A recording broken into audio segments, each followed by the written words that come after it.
ஓம் ஸ்ரீ சத்குரு சாய்நாதரின் திருவடிகள் போற்றி. Hi friends, இந்த நாள் உங்கள் அனைவருக்கும் மகிழ்ச்சி நிறைந்த நாளாக அமைந்திட இறைவனை வேண்டி வீடியோவுக்குள் அழைக்கிறேன். நாம் ஸ்ரீ சாயி சச்சரிதம் அத்தியாயம் 16 and 17 தொடர்ச்சி வீடியோவில் பாபா துரித பிரம்மஞானம் பெற விழைந்த செல்வருக்கு பிரம்மஞானத்தின் ரகசியம், மேன்மை, அற்புதத்தை நாம் அனைவருமே புரிந்து கொள்ளும் வண்ணம் எடுத்துரைத்திருந்ததை கண்டோம். சுருங்கக்கூறின், பிரம்மஞானம் எல்லாருக்கும் எளிதில் கிட்டுவதில்லை. அதற்கான ஒரு சில விதிமுறைகளையும் ஒழுங்கையும் கண்டிப்பாக கடைபிடிக்க வேண்டும் என்றும், எல்லா பற்றுகளில் இருந்தும் விடுதலை பெற வேண்டும். வெளியே அலைந்து திரியும் மனதை அடக்கி உள்முகமாக திருப்பி தியானிக்க வேண்டும். நன்மை பயக்கும் செயல்களையே நாட வேண்டும். மனதையும் மற்ற உணர்வுகளையும் அடக்கி ஆள பழகி கொள்ள வேண்டும். ஆத்மானுபூதியை அடைய தூய்மையான மனம், குருவின் உதவி கண்டிப்பாக தேவை. எல்லாவற்றுக்கும் மேலாக கடவுளின் அனுக்கிரகம் மிக மிக அவசியமான ஒன்றாகும். ஆத்மாவானது வேதங்களை கற்பதனாலோ புத்தியாலோ மிகுதியான புலமையினாலோ பெறப்படுவதன்று. ஆத்மா எவனை தேர்ந்தெடுக்கின்றதோ அவனாலேயே அது பெறப்படுகின்றது. அவனுக்கே அது தனது பண்பை வெளிப்படுத்துகிறது என்று கடோபனிஷத்தில் கூறப்பட்டுள்ளவற்றை கூறி பாபா பிரம்மஞானத்தை பற்றி நம் செவிகளுக்கு ஒரு தெவிட்டாத விருந்தளித்து விட்டார் என்றே கூறலாம். இந்த வீடியோவில் ஹேமந்த் பந்தின் எண்ணத்தை அறிந்து பாபா அவரை எப்படி ஆசீர்வதித்தார் என்பதையும் இன்னும் பலவற்றை தெரிந்து கொள்ளப் போகிறோம். வாங்க வீடியோவுக்குள் போகலாம். அத்தியாயம் 18 and 19. ஹேமந்த் பந்த் எவ்வாறு ஏற்றுக்கொள்ளப்பட்டு ஆசீர்வதிக்கப்பட்டார், திருவாளர் சாதே, திருமதி தேஷ்முக்கின் கதைகள், நல்ல எண்ணங்களின் அவா நிறைவேற்றத்தை ஊக்குவித்தல், உபதேச வகைகள், அவதூறு பேசுவது பற்றியும் உழைப்புக்கு ஊதியம் கொடுப்பது பற்றியும் போதனைகள். முந்தைய 2 அத்தியாயங்களில் துரித பிரம்மஞானத்தை பெற விழைந்த பணக்காரர் பாபாவால் எவ்வாறு நடத்தப்பட்டார் என்பதை ஹேமந்த் பந்த் விவரித்தார். இந்த 2 அத்தியாயங்களிலும் அவர் தாமே பாபாவால் எவ்வாறு ஏற்கப்பட்டு ஆசீர்வதிக்கப்பட்டார் எனவும், எங்கனம் நல்ல எண்ணங்களை பாபா ஊக்குவித்து அவைகளை பலனளிக்க செய்தார் எனவும் விவரித்து ஆன்மீக முன்னேற்றத்தை பற்றியும் அவதூறு பேசுவது குறித்தும் உழைப்புக்குரிய ஊதியத்தை பற்றியும் உள்ள பாபாவின் போதனைகளையும் அளிக்கிறார். முன்னுரை. தமது அடியவர்களின் தகுதிகளை முதலில் சத்குரு கவனிக்கிறார் என்பதும், பின்னர் அவர்கள் மனத்தை எள்ளளவும் குழம்பச் செய்யாமல் பொருத்தமான செயல்துறை கட்டளைகளை அளித்து ஆத்மானுபூதி என்ற லட்சியத்திற்கு தொடர்ந்து அவர்களை இட்டு செல்கிறார் என்பதும் நன்றாக அறியப்பட்ட உண்மையாகும். இவ்வகையில் சத்குரு எவைகளை உபதேசிக்கிறாரோ அல்லது கட்டளை இடுகிறாரோ அவைகள் பலரறிய வெளியிடப்படக்கூடாது என்று சிலர் கூறுகிறார்கள். அவர்களுடைய உபதேசங்கள் பிரசுரிக்கப்பட்டால் அவை பயனற்றதாகிவிடுகின்றன என்று சிலர் நினைக்கிறார்கள். இக்கருத்து சரியானதன்று. சத்குருவானவர் ஒரு பருவமேகம் போன்றவர். தமது அமிர்தத்தினை நிகர் மொழிகளை தங்கு தடையின்றி விரிவாக அனைத்து இடங்களிலும் பரவும்படி கருதறிய ஆனந்தமழை பொழிகிறார்கள். இவைகளை நாம் மகிழ்ந்தனுபவித்து நமது உள்ளம் நிறைவெய்தும் வரை ஜீரணித்து கொண்டு அதன்பின் தனிப்பயன் கருதி சேம ஒதுக்கீடு ஏதுமின்றி மற்றவர்களுக்கும் பரிமாற வேண்டும். நமது விழிப்பு நிலையில் அவர் போதிப்பவைகளுக்கு இந்நேதி பொருந்துவதுடன் இல்லாது கனவு நிலையில் அவர் நமக்கு அளிக்கும் காட்சிகளுக்கும் இது பொருந்துவதேயாம்.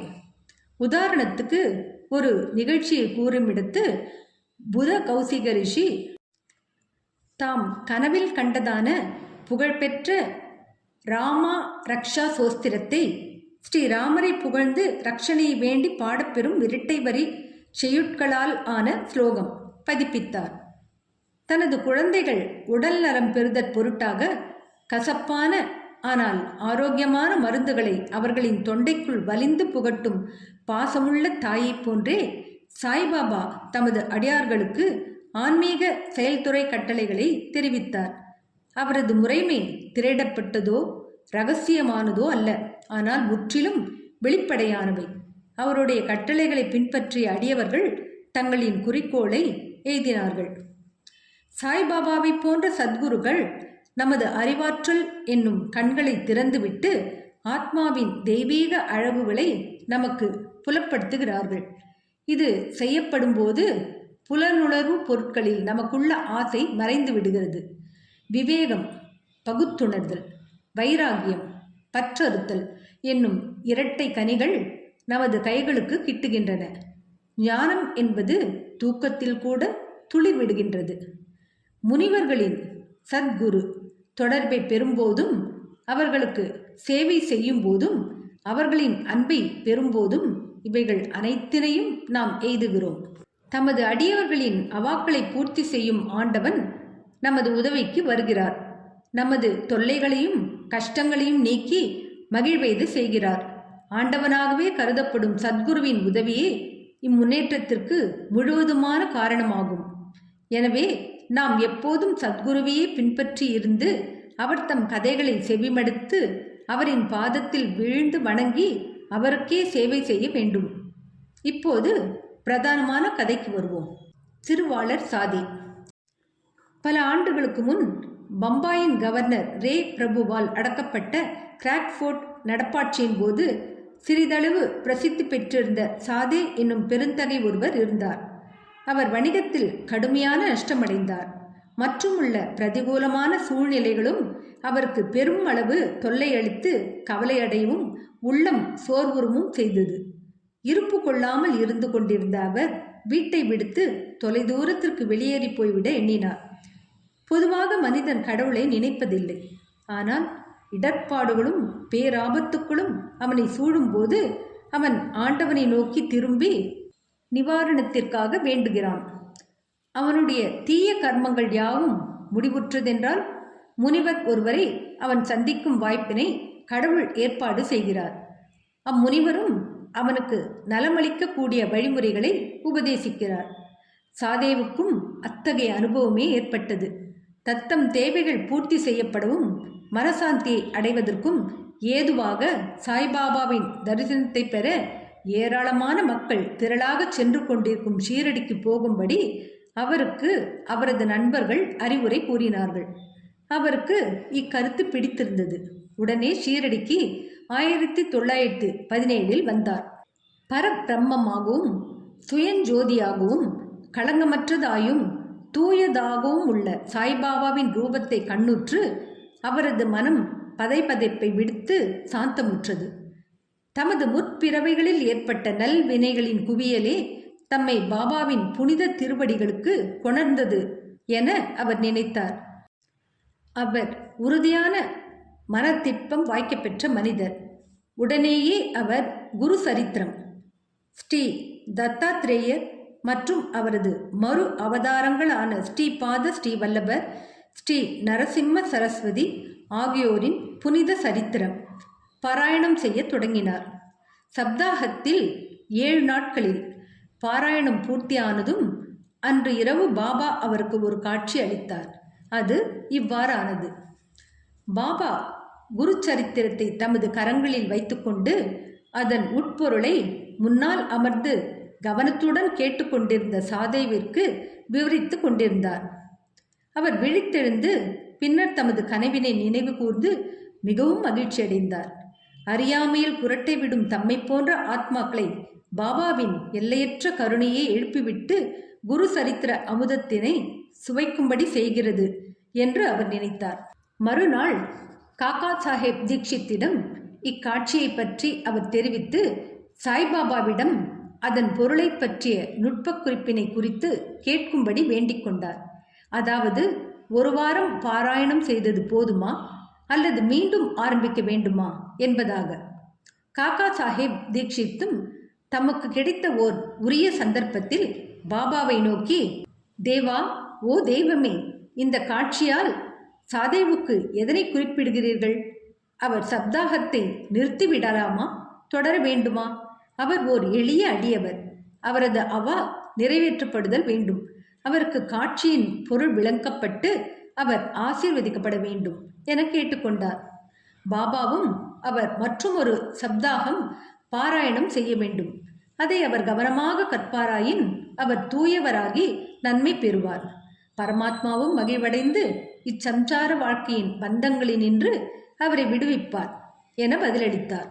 இச்சமயத்தில் ஹேமந்த் பந்த் அங்கே இருந்தார். அவர் பாபாவின் கால்களை பிடித்து விட்டு கொண்டிருந்தார். பாபாவின் சொற்களை கேட்டதும் அவர் தன் மனதில் பின்வருமாறு சிந்திக்கலானார். என்ன, சாதே ஒரு வாரமே படித்து பரிசை பெற்றுக்கொண்டார்.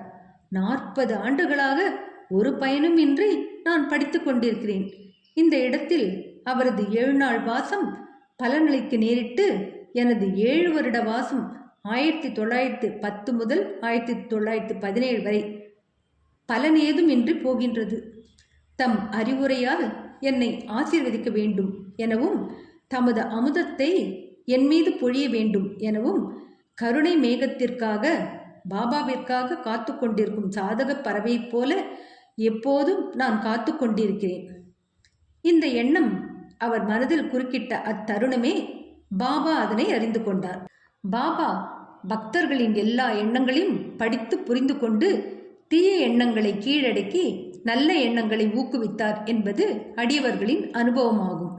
ஹேமந்த் பந்தின் உள்ளத்தை படித்தறிந்து கொண்ட பாபா உடனே அவரை எழுந்து ஷாமாவிடம் மாதவ்ராவ் தேஷ்பாண்டே சென்று ரூ. 15 தட்சிணையாக பெற்றுக்கொண்டு அங்கு சிறிது நேரம் அவருடன் உரையாடிய பின்னர் திரும்பி வரும்படி கேட்டார். பாபாவின் மனதில் கருணை உதயமாகியது. எனவே தான் அவர் இக்கட்டளையை இட்டார். யார்தான் பாபாவின் ஆணையை மீற முடியும்? ஹேமந்த் பந்த் உடனே மசூதியை விட்டு ஷாமாவின் வீட்டிற்கு வந்தார். அவர் அப்போதுதான் குளித்துவிட்டு வேட்டியை உடுத்தி கொண்டிருந்தார். அவர் வெளியே வந்து ஹேமந்த் பந்தை நோக்கி, தாங்கள் இப்போது இங்கே இருப்பது எங்கனம்? மசூதியிலிருந்து தாங்கள் வந்துள்ளதாக தோன்றுகிறதே. இருப்பு கொள்ளாதவரை போன்றும் உளசோர் உடையவராகவும் ஏன் காணப்படுகிறீர்கள்? ஏன் தாங்கள் தனித்து இருக்கிறீர்கள்?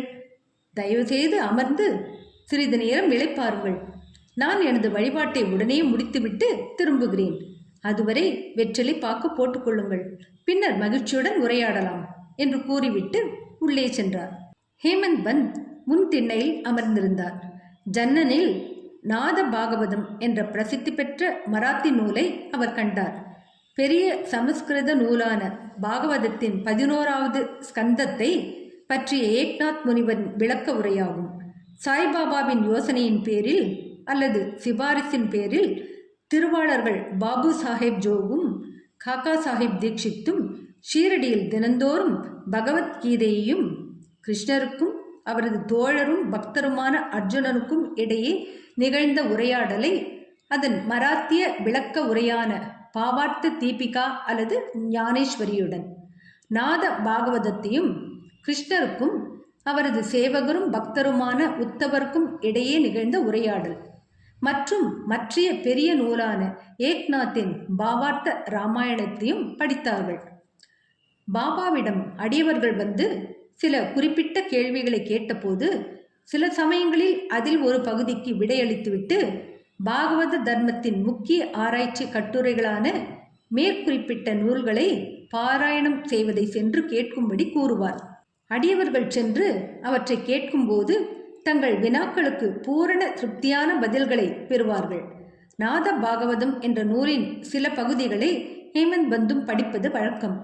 அன்று மசூதிக்கு சென்று கொண்டிருந்த சில அடியவர்களுடன் சேர்ந்து செல்வதற்காக தினந்தோறும் தாம் படிக்கும் பகுதியை அவர் பூர்த்தி செய்யவில்லை.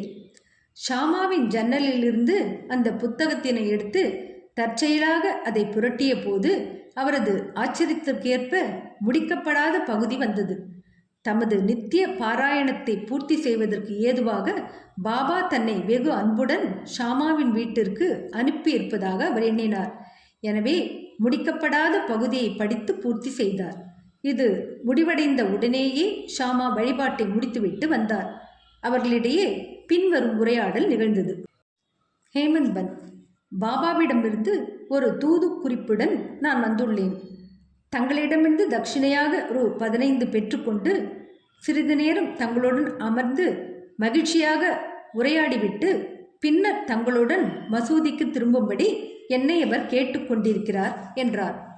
ஷாமா ஆச்சரியத்துடன், என்னிடம் கொடுக்க பணம் ஏதும் இல்லை, ரூபாய்களுக்கு பதிலாக என்னுடைய 15 நமஸ்காரங்களை பாபாவிடம் தட்சிணையாக எடுத்துச் செல்லுங்கள் என்றார்.